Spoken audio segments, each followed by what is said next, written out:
इतिहास की 12वीं सदी के पन्नों को खोलेंगे तो देखेंगे कि हाथ में तलवार लिए गजनी का सुल्तान मोहम्मद गौरी हिंदुस्तान के राज्यों पर धावा बोलता और लूटपाट करता।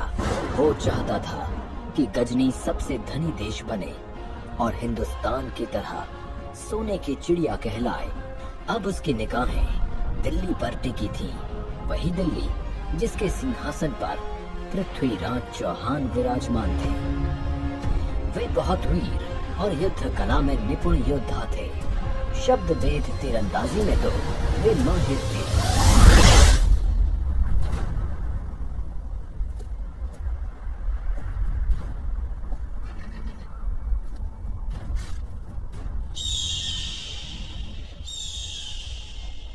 हमने बड़े से बड़े राज्यों को जीता है, लेकिन जितना खजाना दिल्ली में है उतना कहीं और नहीं।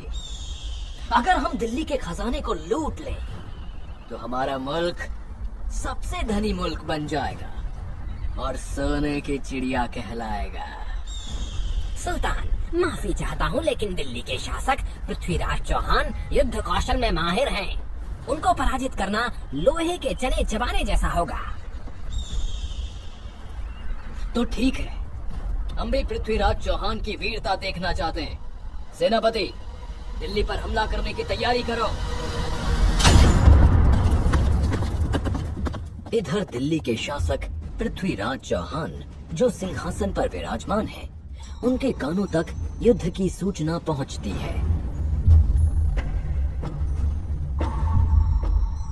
महाराज की जय हो। अभी अभी सूचना मिली है कि गजनी का सुल्तान मोहम्मद गौरी दिल्ली पर आक्रमण करने की तैयारी में है। पृथ्वीराज चौहान इतना कमजोर नहीं कि मोहम्मद गौरी जैसे तुच्छ लुटेरे से भयभीत हो जाए। राजपूत है राजपूत, हम किसी के आक्रमण से नहीं डरते। करने दो हमला।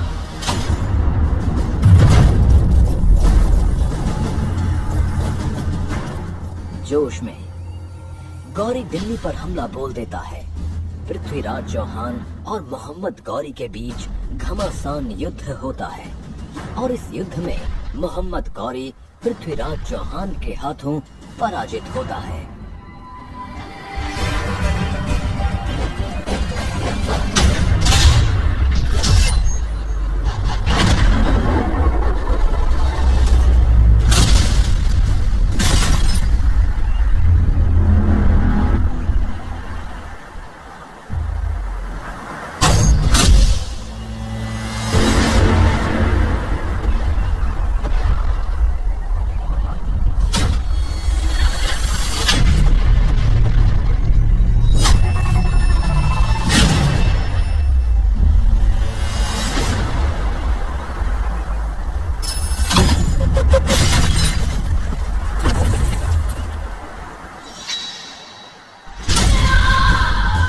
अब बंदी बना गौरी पृथ्वीराज चौहान के सामने सिर झुकाए माफी की भीख मांगता है।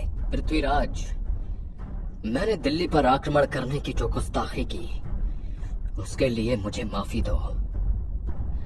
कहते हैं कि हिंदुस्तान के सुल्तान दुश्मनों को भी माफ करने का हृदय रखते हैं। तुमने ठीक सुना है, हम निहत्थे पर वार नहीं करते, चाहे वो हमारा शत्रु ही क्यों ना हो। हम तुम्हें भी माफ कर सकते हैं, लेकिन तुम्हें वचन देना होगा कि दोबारा आंख उठाकर भी भारतवर्ष की तरफ नहीं देखोगे। खुदा की कसम सुल्तान, खुदा की कसम, मैं भारत को कभी हानि नहीं पहुंचाऊंगा। महाराज, वैसे तो मैं राजकवि हूँ, फिर भी मुझे लगता है कि गौरी को क्षमा नहीं बल्कि मृत्यु दंड देना चाहिए। मृत्यु दंड। चंद्र बरदाई, आप राजकवि के साथ साथ हमारे मित्र भी हैं। हम आपके सुझाव का सम्मान करते हैं, लेकिन अपनी गलती सुधारने के लिए हर किसी को एक मौका तो मिलना ही चाहिए। इस तरह क्षमा दान पाकर मोहम्मद गौरी गजनी वापस लौट आता है, लेकिन वो अब भी अपनी हरकतों से बाज नहीं आता। वो दिल्ली के खजाने को पाने के लिए षड्यंत्र पर षड्यंत्र रचता रहता है। पृथ्वीराज चौहान से ईर्ष्या करने वाले सिर्फ मोहम्मद गौरी जैसे विदेशी मुल्क के सुल्तान ही नहीं, बल्कि हिंदुस्तान के राज्यों के सम्राट भी थे। कन्नौज के राजा जयचंद पृथ्वीराज की ख्याति देखकर उनसे ईर्ष्या करते और उनका अपमान करने का अवसर ढूंढते रहते थे। हम चाहते हैं कि हम अपनी पुत्री संयोगिता के स्वयंवर का आयोजन करें। उस स्वयंवर में पृथ्वीराज चौहान को छोड़कर भारत के सभी सम्राटों को निमंत्रण दिया जाए। जब संयोगिता को इस बारे में पता चलता है तो वे अपने पिता के पास जाती है। पिताश्री, मैं दिल्ली के शासक पृथ्वीराज चौहान को अपना वर मान चुकी हूँ, अतः उन्हें स्वयंवर में आमंत्रित करना होगा। असंभव, ऐसा कभी नहीं हो सकता, कभी नहीं। मैं अपने शत्रु के साथ तुम्हारा विवाह कभी स्वीकार नहीं करूंगा। पिता से अस्वीकृति मिलने पर संयोगिता ने गुप्तवश सखी के पति के हाथों पृथ्वीराज चौहान को प्रेम प्रस्ताव के साथ स्वयंवर में आने का निमंत्रण पत्र भिजवा दिया। महाराज की जय हो। कन्नौज की राजकुमारी संयोगिता ने अपने स्वयंवर हेतु आपको निमंत्रण पत्र भेजा है। जाकर राजकुमारी संयोगिता को सूचित कर दो कि हम अवश्य आएंगे। इधर स्वयंवर की धूमधाम से तैयारी हो रही है। इस स्वयंवर में पृथ्वीराज चौहान का एक पुतला बनाकर द्वार पर खड़ा कर दो, ताकि सब जान सके कि पृथ्वीराज चौहान हमारा द्वारपाल है।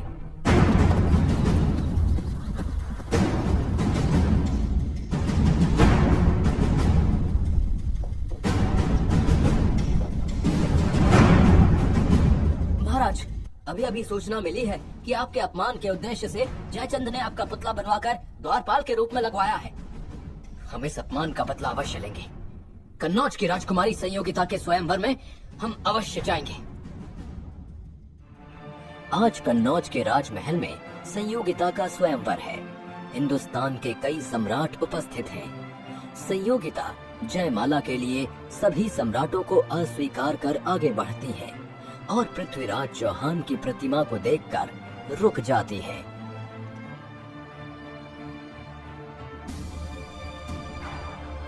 ये प्रतिमा तो मेरे पृथ्वीराज चौहान की है, जिन्हें मैं अपने वर के रूप में स्वीकार कर चुकी हूँ।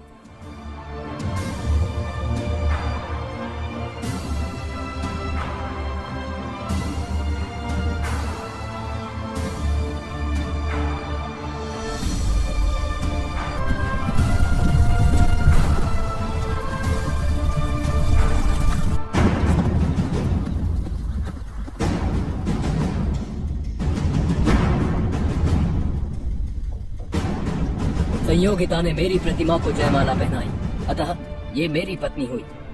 इस अधिकार से मैं इन्हें ले जा रहा हूँ। यदि किसी सम्राट में साहस हो तो मुझे रोक ले।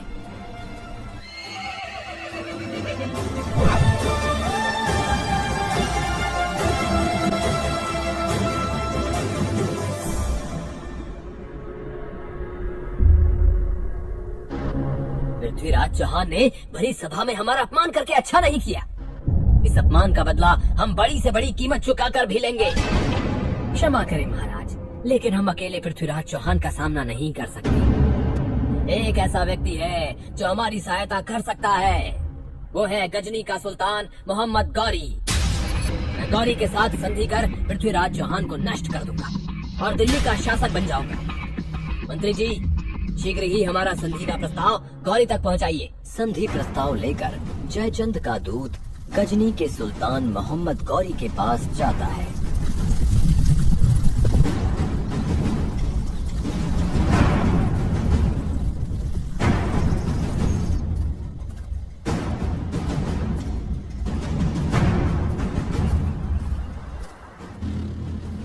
सुल्तान, कन्नौज के महाराज जयचंद आपकी ओर दोस्ती का हाथ बढ़ाना चाहते हैं।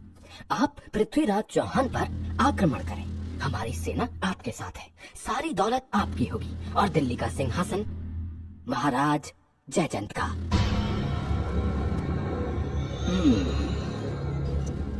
सम्राट जयचंद से कहना कि उनका प्रस्ताव हमें मंजूर है।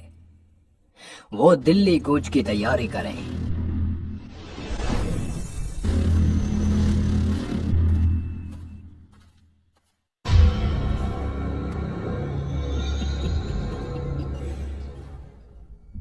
चाहे कोई कितना ही बलवान क्यों ना हो, फूट इंसान को कमजोर बना देती है। इनकी आपसी फूट का मैं पूरा फायदा उठाऊंगा। पृथ्वीराज को पराजित कर दिल्ली की सारी दौलत मेरी हो जाएगी, मेरी। अब गजनी सोने की चिड़िया कहलाएगा।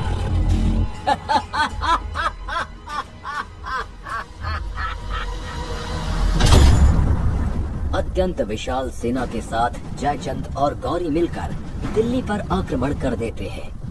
उनकी विशाल सेना ऐसे लग रही थी मानो वो दिल्ली को निगल जाएगी। महाराज, सूचना मिली है कि कन्नौज के राजा जयचंद से संधि कर गौरी ने दिल्ली पर हमला बोल दिया है। क्या जयचंद ने गौरी से संधि कर ली?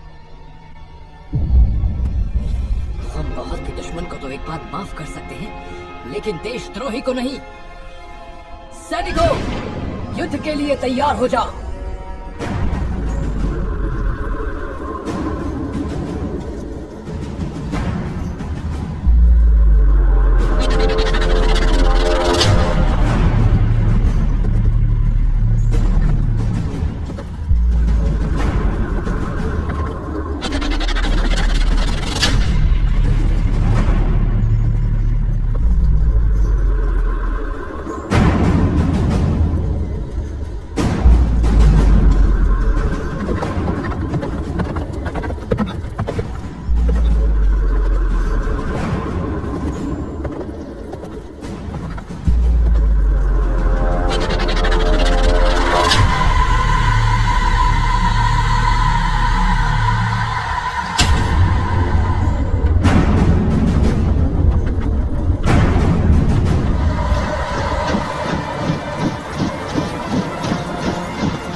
मोहम्मद गौरी, हमने अपना वचन निभाया। अब तुम भी हमें दिल्ली का शासक बनाकर अपना वचन पूरा करो। जयचंद, तुम्हारी सहायता के बिना तो पृथ्वीराज चौहान को हराना संभव ही नहीं था। तुम्हें तो जरूर इनाम दिया जाएगा। सैनिकों, इस गद्दार जयचंद को बंदी बना लो।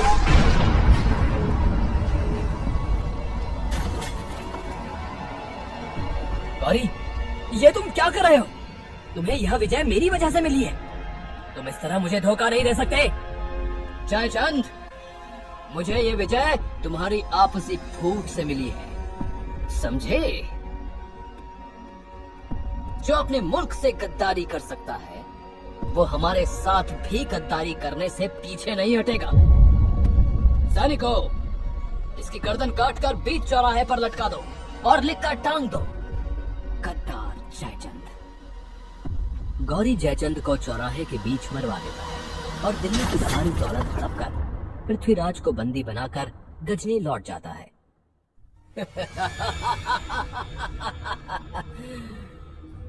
दिल्ली का सम्राट पृथ्वीराज चौहान आज हमारे सामने जंजीरों में जकड़ा बंदी बनकर खड़ा है।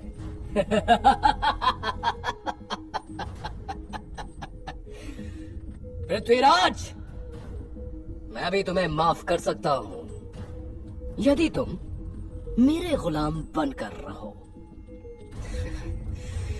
मैं पृथ्वीराज चौहान हूं। गुलाम बनकर रहने से तो अच्छा है कि मैं मृत्यु को प्राप्त हो जाऊं। दुष्ट, बंदी बना खड़ा है फिर भी हमें आंखें दिखाता है। अपनी ये घूरती निगाहों को नीचे कर। गौरी, क्या तू जानता नहीं कि हम एक राजपूत हैं और एक राजपूत की आंखें मौत के बाद ही नीचे होती हैं। सैनिकों, जिन आंखों से ये हमें घूर रहा है उन आंखों को गरम सलाखों से फोड़ दो।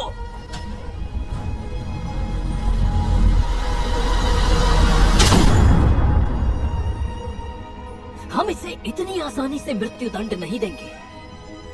इसे बंदी गृह में डाल दो।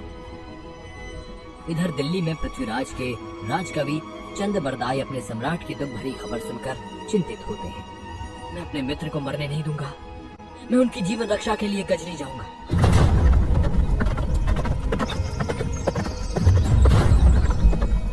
मोहम्मद गौरी, तुमने सम्राट पृथ्वीराज को बंदी बनाकर उनकी आंखें फोड़ दी। क्या तुम भूल गए कि इसी पृथ्वीराज ने तुम्हें 16 बार माफी की भीख दी थी? भीख। सैनिकों, बंदी बनाकर इसे भी इसके मित्र के साथ बंदी गृह में डाल दो।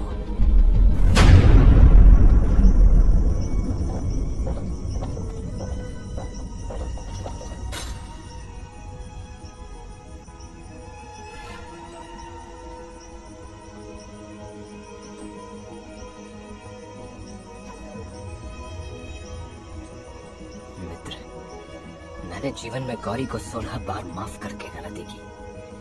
मुझे अभी भी यदि एक अवसर मिल जाए तो मोहम्मद गौरी का वध कर दूं। सुना है सुल्तान तीरंदाजी के खेल का आयोजन करा रहे हैं जिसमें अनेक धनुर्धारी हिस्सा लेंगे। मित्र, सुना आपने?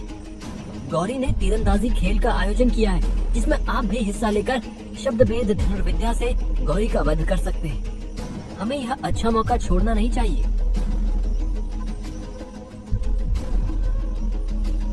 चंद्र बरदाई, क्या तुम भूल गए हो कि हमारी आंखें फोड़ दी गई है?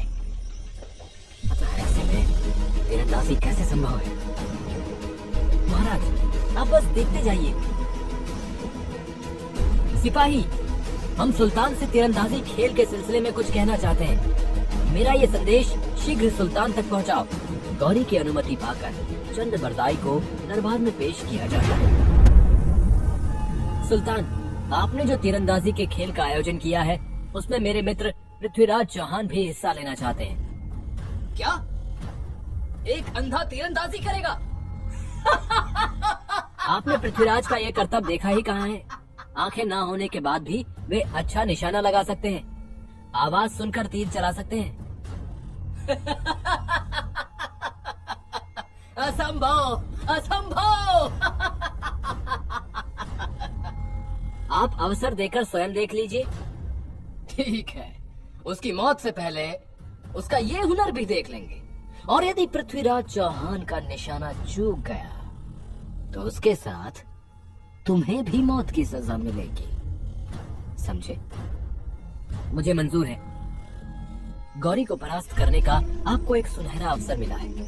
आप शब्द भेद कला में निपुण हैं। इस खेल में आप तवे पर बाण न चलाकर गौरी पर बाण चला देना। लेकिन मुझे पता कैसे चलेगा कि गौरी कहाँ बैठा है? दोहे के द्वारा मैं बताऊंगा कि गौरी कहाँ बैठा है और आप मेरे शब्दों के आधार पर गौरी पर तीर चला देना। इस तरह योजना बनाकर पृथ्वीराज के साथ चंद्रबरदाई तीरंदाजी के खेल में उपस्थित होते हैं। सुल्तान, तवे से निकली आवाज सुनकर पृथ्वीराज उस तवे पर तीर चलाएंगे। लेकिन सुल्तान, आपको 3 बार हुक्म देना होगा, तभी मेरे मित्र तीर चलाएंगे। तीर चलाओ पृथ्वीराज चौहान। ए पृथ्वीराज, कमान बांध, है अंतिम अवसर यही। एक बाण से लक्ष्य भेद कर मत चूके चौहान। 4 बास 24 गज, अंगुल अष्ट प्रमाण। ता ऊपर सुल्तान है, मत चूके चौहान। लगाओ निशाना, निशाना साधो पृथ्वीराज। गौरी की आवाज तथा दोहा सुनकर पृथ्वीराज गौरी पर तीर चला देते हैं।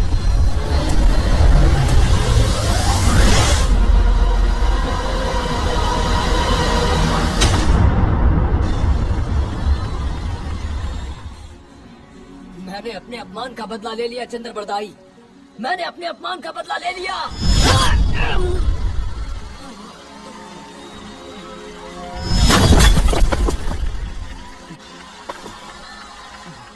गुलामी से अच्छा तो मृत्यु लोक है। दुश्मनों के हाथों मरना पृथ्वीराज चौहान की शान के खिलाफ है।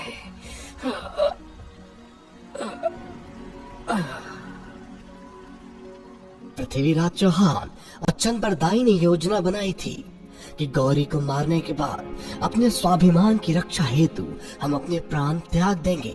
अतः दोनों ने एक दूसरे का वध कर दिया।